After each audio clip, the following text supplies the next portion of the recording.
Or recordy. Hey guys, welcome to the Saturday Morning Mastermind. I'm your host, Samantha Studebaker Carl, and I'm here with my good friends Dan and Sandy and Catherine. And today we are starting a new book. It's called The 5 Love Languages for Singles, by Gary Chapman. Of course, we chose this version of the book because it addresses all different relationships, not just married couples, but if you're single, if you're trying to have a better relationship with your family or with your friends or your coworkers or your significant other, then this book kind of addresses all of those. So I'm looking forward to really getting in and discussing it. There's a ton of resources I discovered for this. But before I get started with that, or before we get started with that, I want to give my friends an opportunity to introduce themselves. And by the way, if you've never watched us before and you're just getting on for this first time, we have a Facebook group that you can jump in and add your thoughts. You can connect with us. You can join this video chat if you'd like to. There's links for all of that.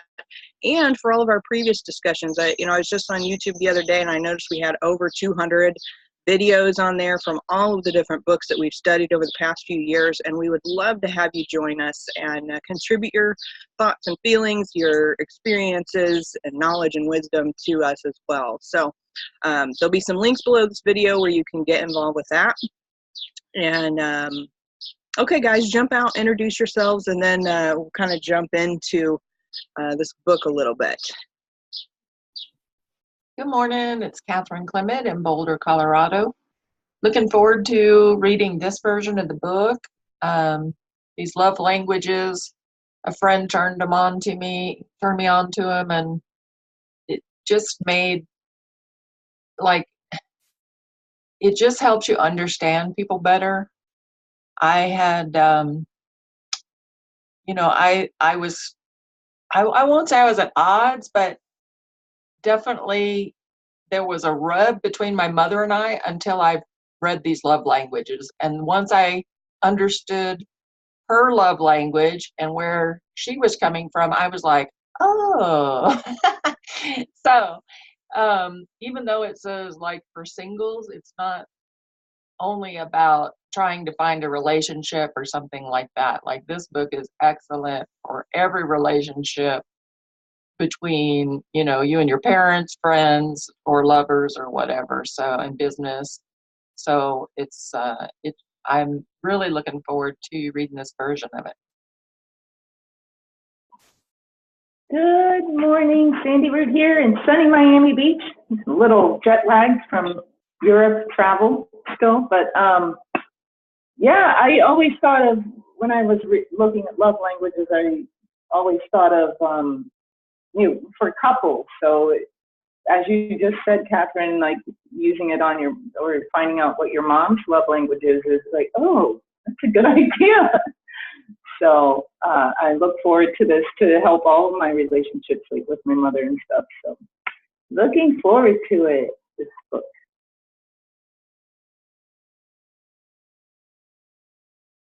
Yeah, it's just in what is, I guess, partly cloudy and kind of semi-gloomy weather here in Las Vegas. We've had storms and some rain and stuff going on this last week, which is about par on course for this time of year. We're in what we call our monsoon season. Everybody else will laugh at us and say, oh, that's not rain, until they've been in one of our downpours or something like that.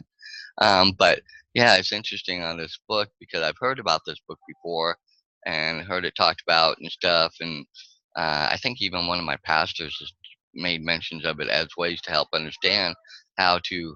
He was more talking in the context of couples, but he also said it might be good for people just in general because, we don't always understand where the other person is coming from. We think we understand, and then when we get in and can better understand, like Catherine said, being able to know where they're coming from makes a big difference. And so I could do that a lot with my roommate, my mom, my brother, my sister-in-law. I got a whole range of people because I don't think any of them get my love language. So with that, looking forward to this book. And what's the book look like? Because I have not gotten it yet, and I need to get it if anybody's got it physically. I didn't actually get the hardbound book. I got the ebook and I got a version of the audio book. But I'm going to share some links here in the Facebook group shortly. And that will help everybody be able to get to the right version of the book. And of course, I don't think it really will matter a huge amount if you have a different version of the book, even if you have the married version, or it might make a difference if you're reading the one that is for your, to get to connect with your kids a little bit better. But I think, I started listening to the audio version that was slightly different than the ebook, because it was a different publication date, and it pretty much is the same thing. It's just been slightly revised to remove unnecessary information. You know how sometimes people are just gonna go on and on about something, and it just kind of summarizes a little bit more. Not really an abridged version, but just a more precise. The newer version is more precise in the conversation. But I guess I forgot to mention that I'm out in Indianapolis, Indiana, and we've got beautiful weather here, and I'm super excited about this. I mentioned earlier that there's a ton of resources for this particular book, and so I'm going to be posting links to all of those different things, because there's let's see what I have. There's a study guide, an app. Of course, we've got the book and the Audible version, and then there's a quiz or a profile. So you can go online, or you can go in the app, and you can take this quiz to assess yourself and determine, which is your primary love language. And then you can also have your significant other or a friend or somebody that you want to start working on this with, have them do the profile as well, so that we have some different information to work with, so we can actually get some value out of this book. So I want to encourage everybody who's watching this to go ahead and get those resources and get started with it, so then we all can do a whole lot better, or get a lot more out of this book. Or at least that's kind of what I'm thinking. So today I think I just want to not necessarily dig into the first chapter, since there are so many resources, and I know not everybody has the book yet, but let's just kind of talk about some of our reasons why we want to study this and what we hope to get out of it. So if everybody just kind of wants to go around and say, let's see, why do you want to study this book? Who wants to be first, or shall I go first? I'll go first. I'll take you off the hook.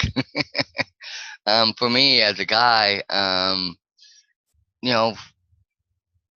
think it's kind of, and I don't want to necessarily say stereotype, but there's a prevailing idea that guys don't know how to say, or are not as in touch with their feelings, or how to understand and come across, to especially women and their and their wives and stuff like that. And for me, I think it stems out of like with my family, my mom, and certain people in my family. It's just hard to get them to understand what I'm feeling or how I'm thinking, even though I think I'm saying everything, because I think you guys will attest, I'm pretty open about my feelings, and I express myself, I think pretty well. I'm not too afraid to do that. But that sometimes it's just, I'm like, really, do you not get what I'm saying? Do you not understand?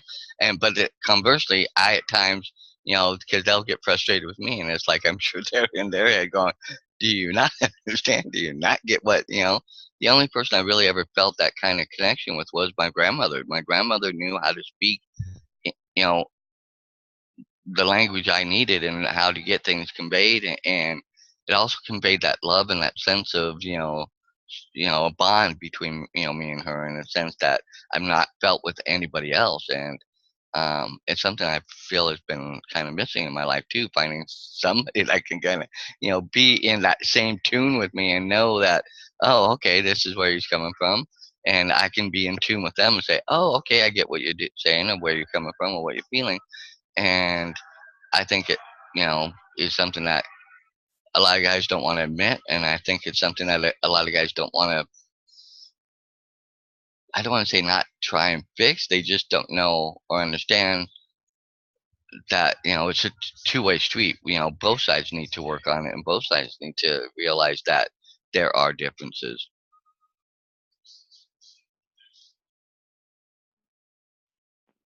It's funny because I used to be on email list for, maybe it was from the author, I don't even remember, but she sent an email every day about 5 love languages and da da da da da. And I always was sort of resistant to it. Like I started probably looking at it when I was having issues in my last relationship, and I'm just like, wow, like I don't want to learn another thing. Like, why do I have to learn this? You know, like, and had a big resistance to it. But I see, the more I hear about the love languages and how it helps relationships, I'm like, okay, and I want to help people, so it's also helping it's helping people when you're tuning into their love language. So I think it's important in my work and in my life, and so I'm open to it again. So when it became a topic for one of the book possibilities, I'm like, okay, let me break the resistance and really, delve into this more. So, but I love your point, Stan, about from a male perspective, because yeah, that's interesting too, to know the male perspective and getting into feelings too. So happy you're gonna journey with us as a man, and we'll see all your insights from that perspective.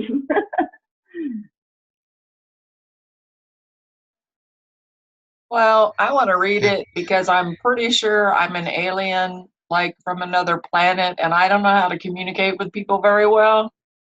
And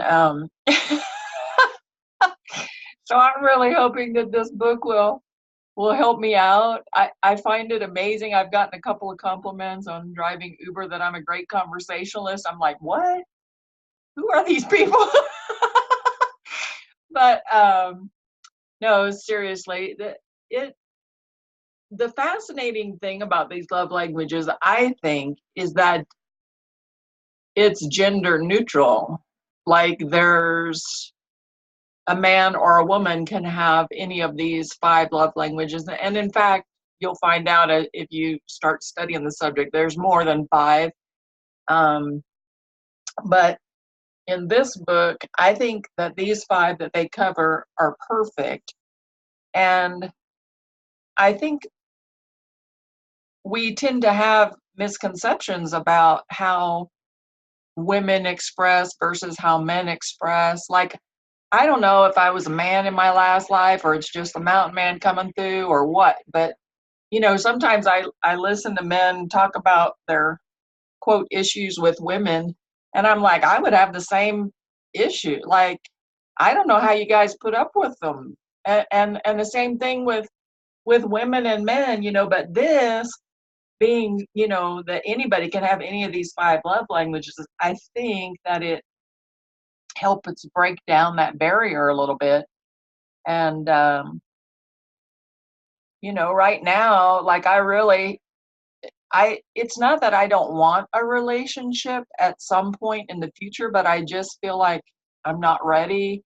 I feel like I don't have the energy for it. Like I have a lot of misconceptions about relationships because of experiences in the past. And because of my primary love language, which I know what it is, it's acts of service, it puts me in a strange spot when it comes to relationships, because I feel like if I can't serve somebody enough, that I'm not doing good.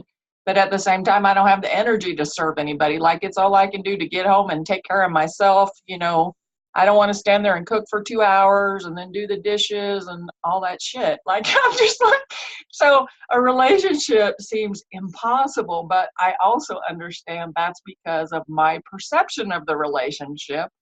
And part of that is because of my love language. So I think it's going to be an awesome book to learn a lot of things.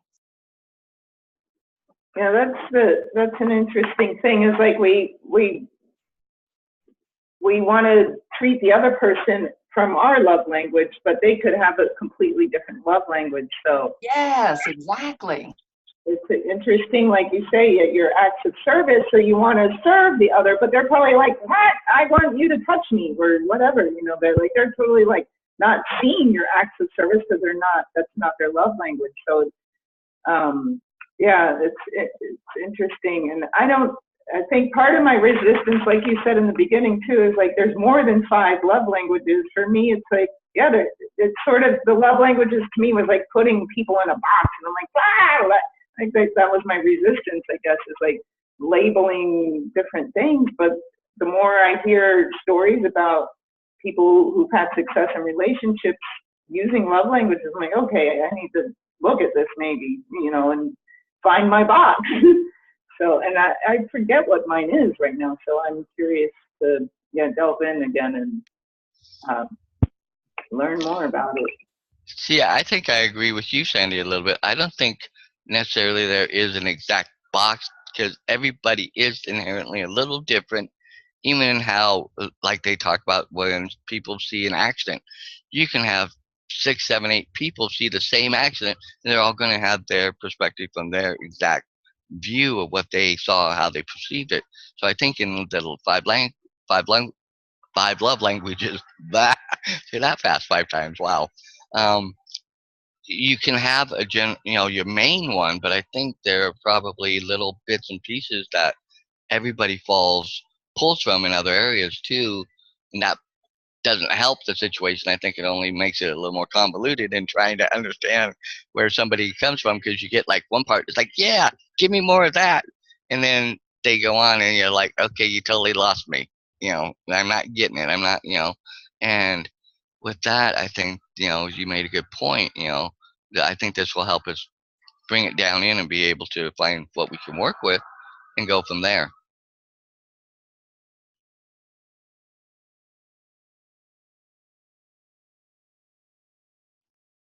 Welcome, Bill. Glad to have you join us this morning.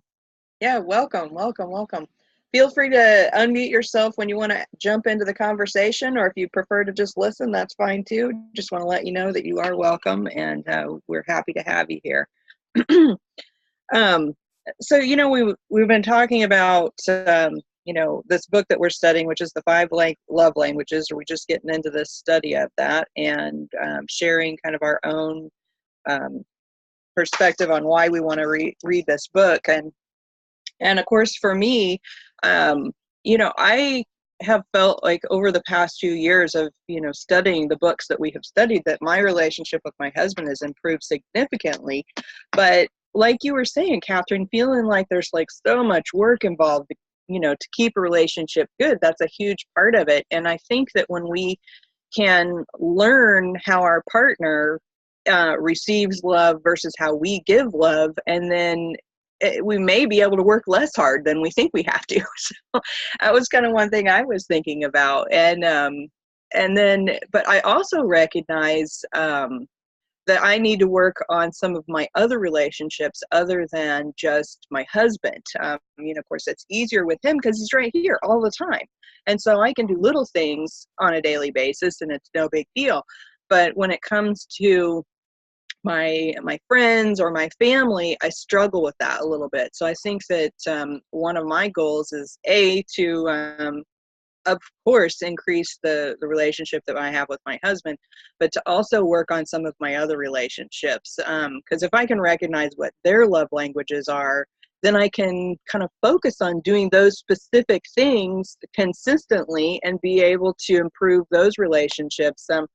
Because I've noticed that, one of my love language in my top one was quality time, and that's a huge thing for me. I mean, that's important, and of course, when I want to give love, that's how I want to do it, and I only have so much time, right?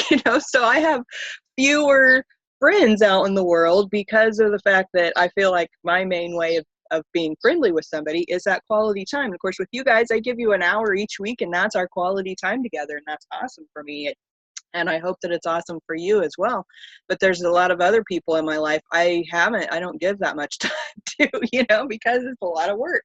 But maybe I can find other ways. And so I'm really excited about I'm learning some other ways so that I can do that as well, because I feel selfish a lot of the time, because I'm like, I only have so much time in my day and I'm giving some of it to myself. So anyway. Okay, so next question. Let's see here. How would you describe some of your past relationships? What do you think about that? As far as things maybe you've struggled with or things that have gone well. I'd like to, when I started out today, I mentioned my mom. I'd like to talk a little bit about that just so that people can make that connection in case it's not making sense. And I'll make this as brief as I can, but basically I didn't live with my mom until I was about 9 years old. And when I moved in, like previous to living with my mom, money had been a real struggle, in my living with my grandmother. And so when I moved in with my mom, the first thing that she started doing was buying me things. Her love language, now I understand. Her love language is gifts, okay? But I didn't know that when I was 9 years old, you guys. Like, I just felt like she was trying to buy my love. And that is like an anti-love language to me. Like, I don't want to feel bought. And so I was feeling bought. And that that caused a lot of issues between me and my mom. I mean, I had 2 jobs when I was 11 years old because I didn't want her buying me anything. I didn't want her buying me clothes. I didn't want her buying me nothing. I was as independent then as I am now. And so for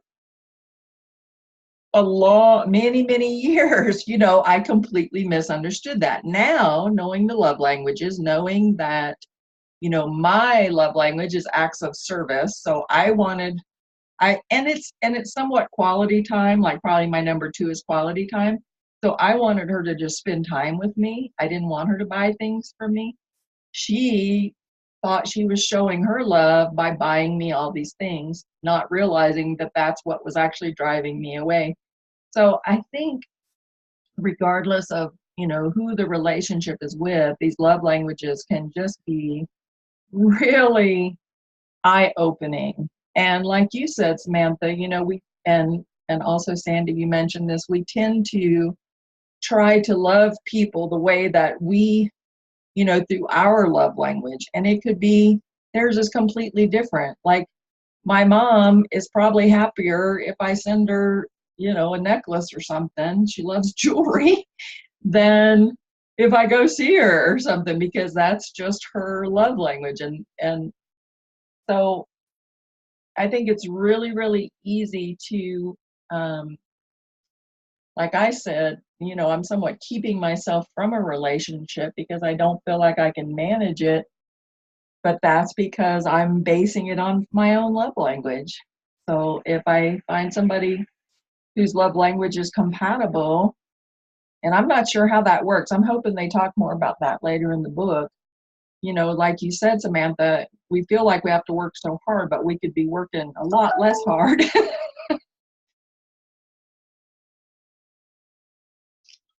Yeah, I'll jump out and so you guys kind of know some of my family background and some of the stuff, and coming from as a kid, from what I went through as a child,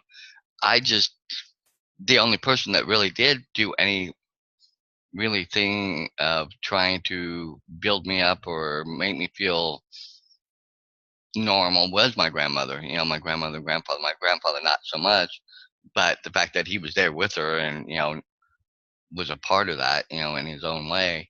I think that's what really has, you know, built into me. And I think I'm kind of like you, Samantha. I think in a little like Catherine, I like the quality time. Like when I go to family functions, like for birthdays and stuff. And yes, a lot of times I'll invite other family and other friends and other stuff and things like that, of who they want there too. And I understand that they want them there, but it's sometimes I feel like they focus on all these other people, but yet here I am, I'm family, and yet, you know, where's a little focus on me? And that's kind of where I feel sometimes. It's like, I'm here.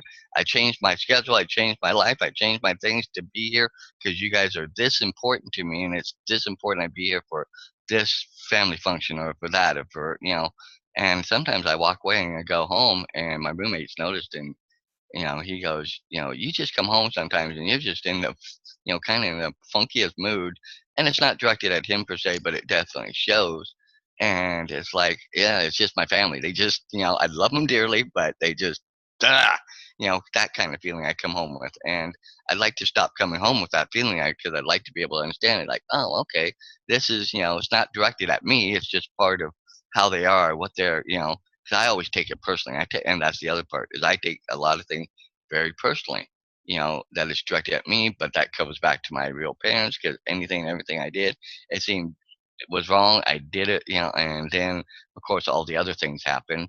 And a lot of it wasn't because of things I did. It was just because of the way they were. But as a kid, you take that perception, you take that feeling, and you place all the blame on yourself. Even though as an adult, I go back and look and go, no, it wasn't me. It was all them. It was nothing I did. But still, it's still innate in me and comes out just naturally. And so in that sense, there are times where in relationships, I'll start relationships and then I just get frustrated and go, and somehow things end, whether it be me ending it or whether they be ending, it's always been kind of like that. So in that sense, it's, that's why I kind of, wanted, to go through this. So that way I can just get more understanding of things. So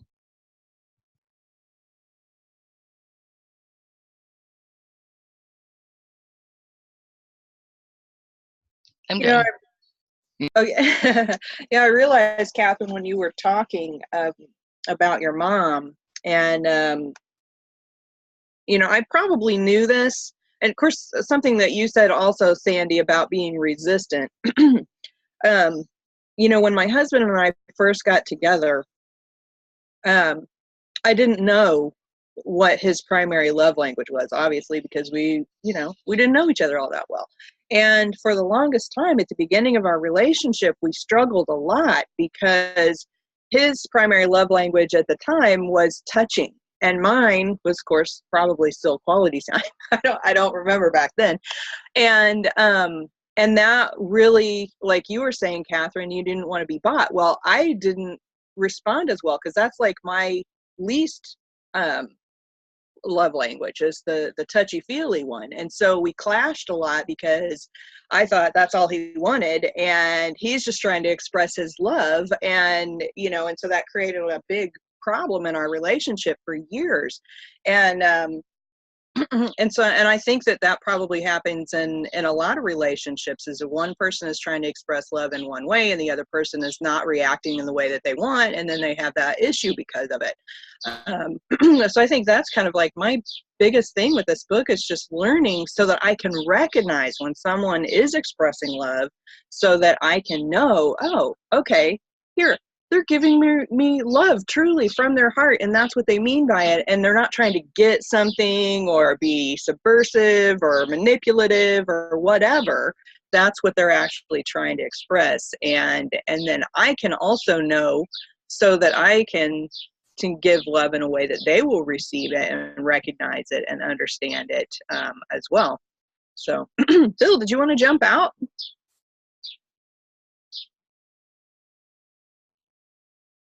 You're still muted. Yeah, I just got unmuted. And yeah, you caught me. Thanks, Dan, for getting back to me. I'm at the Y, so I was in the middle of a workout. It says, oh, yeah, okay. So, and I'm going to have to run here shortly. But yes, I've read this book before. We've been in it in other book clubs, and I found I'm the touchy-feely guy, and my wife is a acts of service, and our one daughter is a gifts of, what's the gifts? Anyhow, the gift one.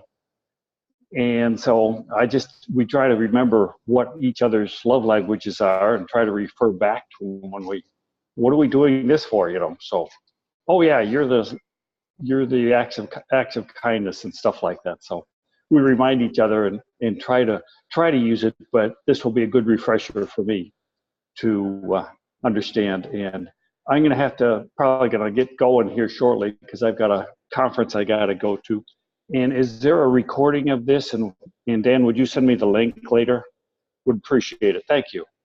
But yeah, I'm looking forward to listening to this and finding out some more stuff on this. And so I'll have to get my book out and start reading it again. And we're just starting on the first chapter, right? Okay, great. Yeah, we're just kind of getting prepared for the book. We'll be talking about chapter 1 next week. And have you jumped into our Facebook group? Have you invited him, Dan? Maybe. Well, I think I saw a thing where you said welcome to Bill Maybauer in the group and stuff. So I think he's in there. So if you're posting it, Mindset Mastery Collective. Oh, Mindset Mastery. Okay, I'll have to. I think I text you that and all that. Yeah. Okay, great. But I'm gonna have to run so I can get things taken care of, and I'll watch the rest of the tape and go from there. Thank you, guys. Appreciate it. Awesome. Thanks, Bill. Glad you joined us.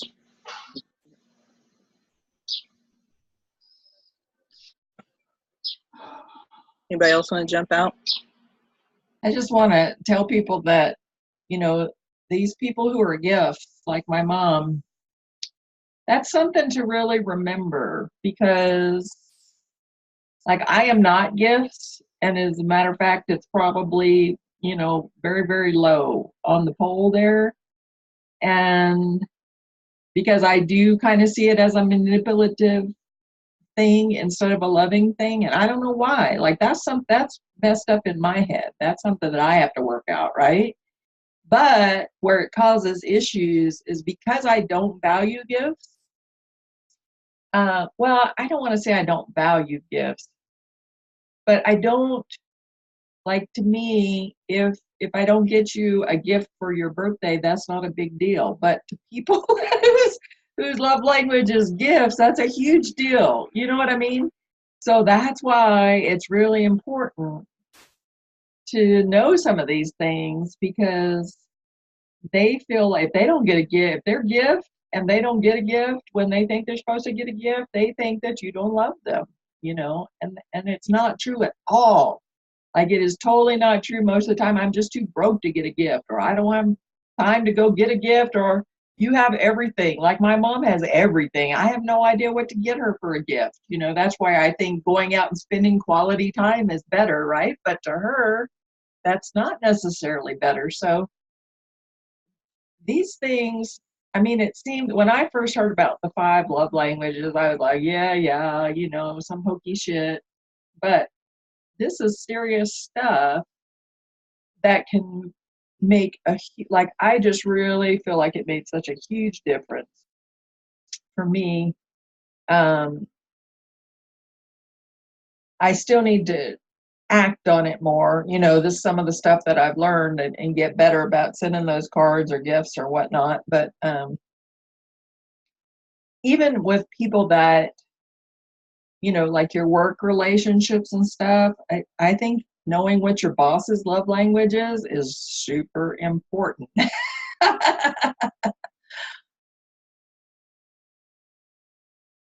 Yeah, for sure. Yeah, I can see how it can play into every relationship, or even like figuring out what my patient's love languages are. It was interesting. I don't know who mentioned it. Was it you, Catherine, or Bill, about how it can seem like a manipulation?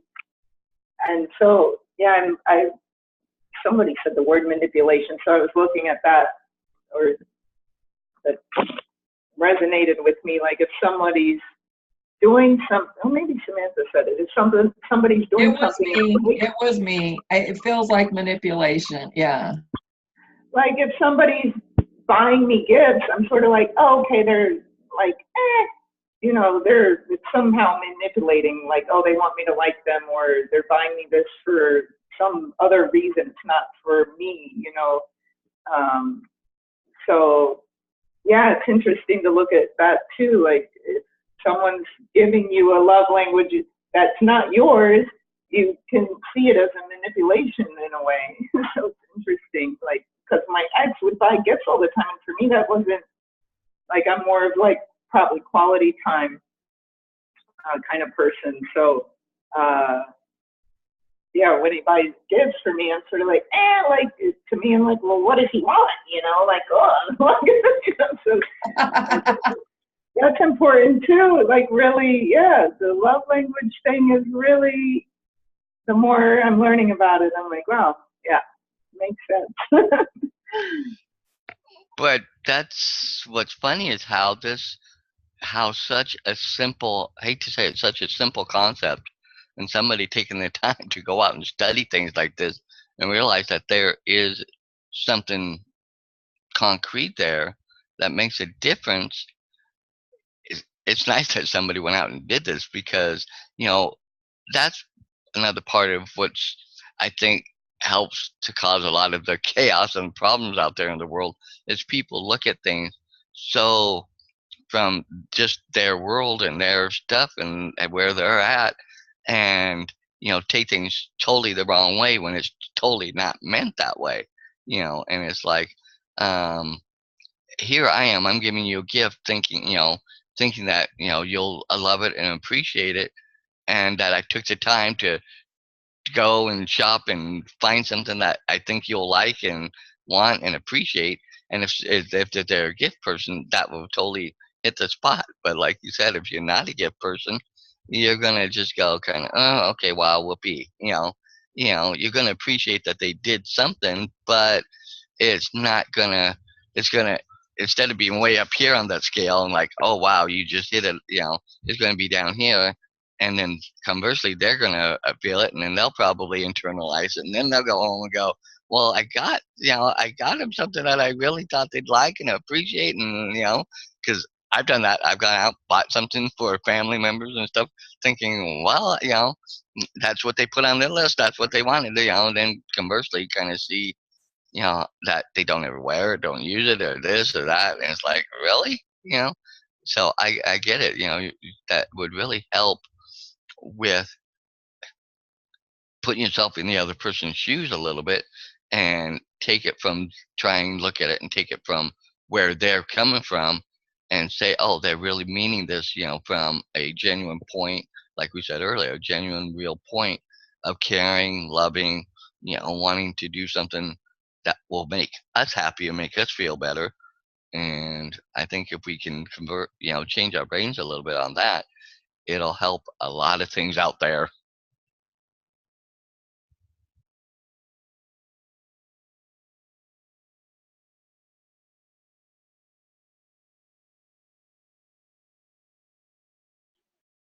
Wouldn't it be interesting to see how a relationship developed if you had done like this quiz or the profile at the beginning of your relationship, and then determined, oh, okay, we're compatible or we're not? It'd just be like, okay, yeah, we have the same love language, so this should be easy, right? Or who knows? But another thing that was coming up for me, I was reminded of earlier in our relationship is, because we had such different, love languages, we would get in these fights, and he would be all upset because, I didn't want to be all close and intimate. And then I would be like, well, I'm here, aren't I? I'm giving you my time. Doesn't that count for anything? And he'd be like, don't you love me? I'm like, yeah, of course I love you. I'm here, and I'd be like, don't you love me? I mean, is this all you want from me? It was horrible, and I think that it's funny how that happens when we just don't know. We just don't even realize, what's happening. And I love that post that you put in the group, the little infographic or whatever about books, Catherine. How you shared how people, not that many people read books, but those who do obviously have a better understanding, and that's the biggest way to help children understand, right? So if we taught children these things at a young age, then they'd have better relationships as they get older.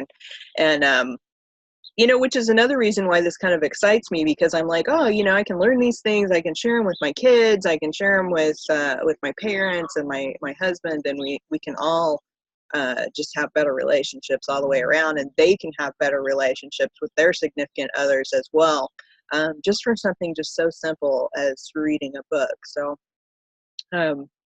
So guys, I posted a link in our little chat for that has all the resources. I put them in the Facebook group, and I want to encourage everybody who is on here and also who is watching to go ahead and get these resources.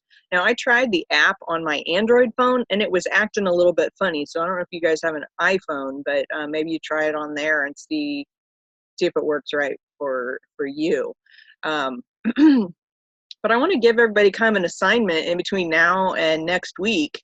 And one is to go ahead and get these resources, the study guide in particular, because I pulled that off of the web, and it has some really great. I wish we'd had a study guide for all the books that we've read in the past, just to give us something to follow along with. But it's I'm pretty excited about it. So get the study guide. That's study guide, and go do the profile. Go through the quiz and find out what your love language is. It might surprise you.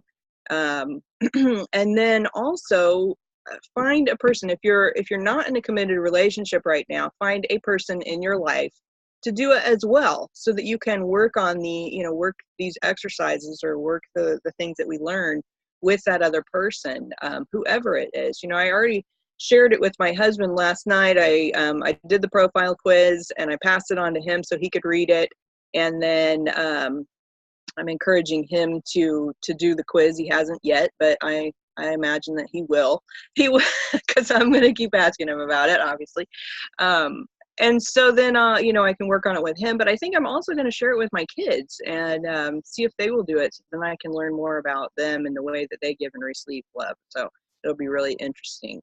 So I encourage everybody to do that. And then, of course, if you don't have the book already, get the book. So get the book. Yeah. I looked for the app on iPhone. It is here. What was that? I just looked for the app on the iPhone, and it is here on the iPhone as well. Some of these love languages can get you in trouble, because like my son, his is gifts, but he's, lacking in funds the majority of the time. But he will put himself in debt. And there's a lot of people like this. I mean, not, like there are people that will go into debt for thousands and thousands of dollars on their credit card every Christmas or every birthday or whatever, because they feel like they have to buy all these gifts for all these people that they don't have the money for, so they put it on a credit card. Now, see, to me, that is insanity. Like, what are you talking? Like, if you don't have the money to buy a gift, don't buy the gift. Like, don't go in debt to buy a gift.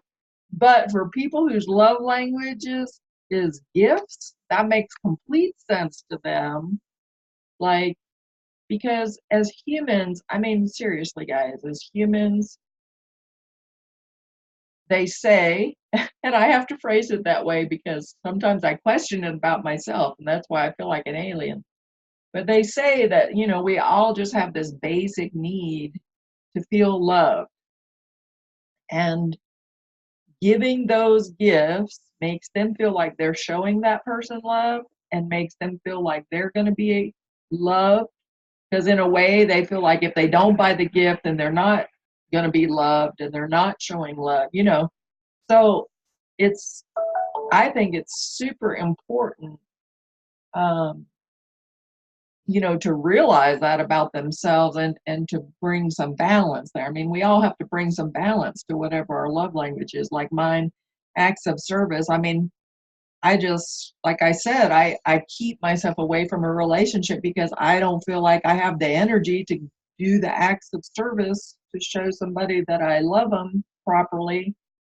And yet, if I were with someone who was acts of service or something like that, wouldn't, well, actually, that would be an issue, wouldn't it? because I wouldn't have enough energy. But if they were doing acts of service for me, then it wouldn't take as much energy. Like, I'm worried about cooking dinner, but if they loved cooking dinner every night, then I would still feel guilty that I didn't have the energy to do the dishes, but maybe we have a mate for the, like, there's so many possibilities out there, right? Like we tend to, or at least I tend to, I shouldn't speak for everybody, but I tend to base possible future relationships on what I've experienced in the past, and things that I've seen go wrong in the past. I try to think, well, how would I prevent that sort of thing from happening again in the future?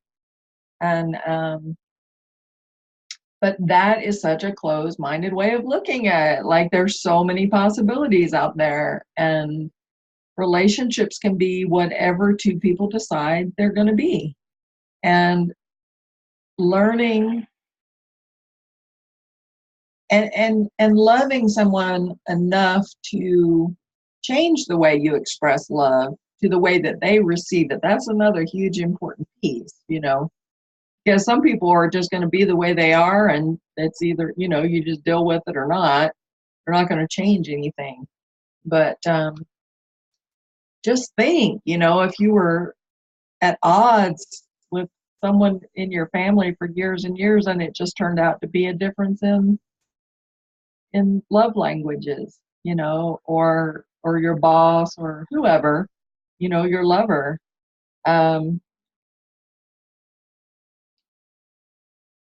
Quality time, I mean, everybody is pretty time strapped these days, going a million directions. And so quality time is something that can very easily, not wind up in the mix. Or if you're a touchy-feely person, the time for those intimate relationships can get pushed under the table, especially when there's children involved, and both parents are working, or even if one is working in the home, there's so much work to be done that those things tend to get pushed aside, and then that leads to people not feeling loved. And it's not that. It's like you were saying, Samantha, but I'm here. I'm here. Of course I love you. But if your love language is touchy-feely, then if you're not getting that, you're not feeling love.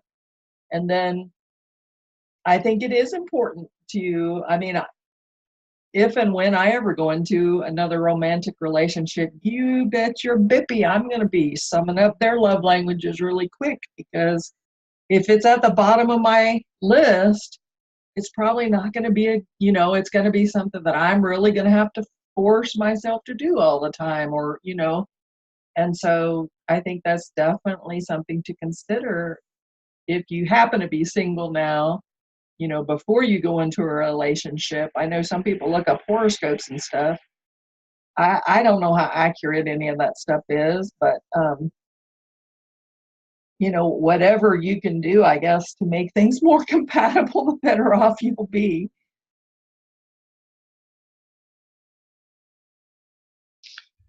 I like those. Oh, sorry, Samantha. I'll be quick. I like those points that you brought out, and that. But I also want to. I'm going to bring out another side, and you guys might not like it, but I'm going to bring it anyway because I think it's something we have to look. Because I think a lot of people just look at it and go, "Why should I have to change, or why should I have to make that effort? Why don't they make the effort to change to what I need?" And that's another part of the problem. I think is too many people. I'm saying people in general feel that way, and then they don't want to just put the energy and stuff out and want to do it, and that's half the battle, I think. So, but I think based on what I've heard and from people, a lot of times if you make the effort first, like you were saying, Catherine, and go the extra mile and do it first, a lot of times by your actions, you can get that reaction back from them, because then they'll start feeling it and understanding it and go, wow, this is, and then whatever theirs is, they're going to want to return that back somehow, some way, to hopefully make you feel just as much as the way they feel. Or I hope that will be the way it is. But I think that's something that we all need to look at and remember, is that sometimes the other people just don't want to do it or take the time and energy, or sometimes we really don't want to take the time or energy, and say, why should I be the one to change? So I think that's something we have to think about in ourselves. Interesting. I just did the little quiz on the app, and I'm the same as you, Catherine. Like, acts of service is my number one. Quality time is like 1 point less. But as I'm looking at it, it's like I don't do I don't want it, for another person, I don't like to do acts of service. Like, I want them to do the acts of service, and the quality time, I mean, that has to be mutual. But, yeah, it's just sort of like opening my eyes a bit, like seeing this now, because it's like I don't know. Yeah, I guess the acts of service is something that I do for others, not so much as the words or physical touch or gifts. And yeah, and then I attract people who give me gifts, and I'm like, what do you want? So yeah, I'm starting to see like the value in really learning this now, because yeah, we tend to do what we want, but then the other person is probably like, what do they want? We're not following their love language. Interesting. And men are taught that women want gifts. That is like a standard rule. Men are taught that women want gifts. If you don't buy your wife something on Valentine's Day, you're in the doghouse. That's bullshit, guys. A girl's best friend are diamonds. Exactly. Girl's best friend. I don't hate diamonds, but I could care less about diamonds. I don't wear jewelry. Buy me some tools or something to work on. But it's sad because men spend a lot of money, and I mean, if their spouse or girlfriend, whatever, is, a gift person, that's awesome. But if she's not, you may actually be doing more damage than good, because if they're like me and Sandy, it looks like we're trying to figure out, what do you want from us when you're buying stuff? What's the catch? So, I feel bad. I really feel bad for men. I think y'all get a lot of miscommunication, and I don't know who put that stuff out there, but they should have read this book.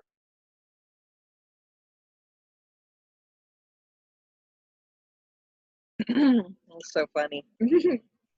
I'm so excited about this, and because I took the profile quiz as well, and of course quality time came out on top, but only 1 point below I've got acts of service and words of affirmation are equal, and and that's only 1 point. It just means one question I answered in one way versus another, and so I mean, realistically, it's those top three that mean the most to me. And so, like you were saying, Catherine, it's possible that when you get with someone, is that you may have a lot more options available to you than what you think you do. And, I'm excited for my husband to do this, to see if what I think, how he expresses himself nowadays is what his quiz comes out to be. That'll be really interesting. So, so guys, do you feel comfortable taking the quiz and then posting it in the Facebook group, your results? Sure. Okay. So we could go ahead and do that. And because I think there's an option after you've completed the quiz to maybe share into, I know there's an option to print it, and I think that you can like print to PDF and then share it in the group if you wanted to. Or you can just copy and paste it. That'll be fine too, because it doesn't have to have the full description of all the different languages. You can just put your scores. Once you're done, you can email the results to yourself. I took just a screenshot of my screen, so I can. Oh, that's a good idea. Yeah, you could do that. So, all right, awesome. Why don't we do that? So our challenge for this week is, if you haven't gotten the book, obviously get the book, and then take the profile quiz, and then connect with another person who you can get to take the profile quiz as well. And maybe we can even post the results from both of, for ourselves and for the other person, so we know the things that we're supposed to work on. if nothing else, just put your own results in the Facebook group, and just create a post and put it in there, and that'll be awesome. I just really would like to have this book be a little bit more interactive if we can. So I think that just having these resources makes it that much easier to do. So super excited about that. Okay, so next week we'll talk about chapter 1, and then some of what we maybe learned while we're doing this little exercise for this week. And but that's it for today, guys. Have a awesome, amazing, and wonderful week this week, and we'll see you next week on the Saturday Morning Mastermind. Bye for now.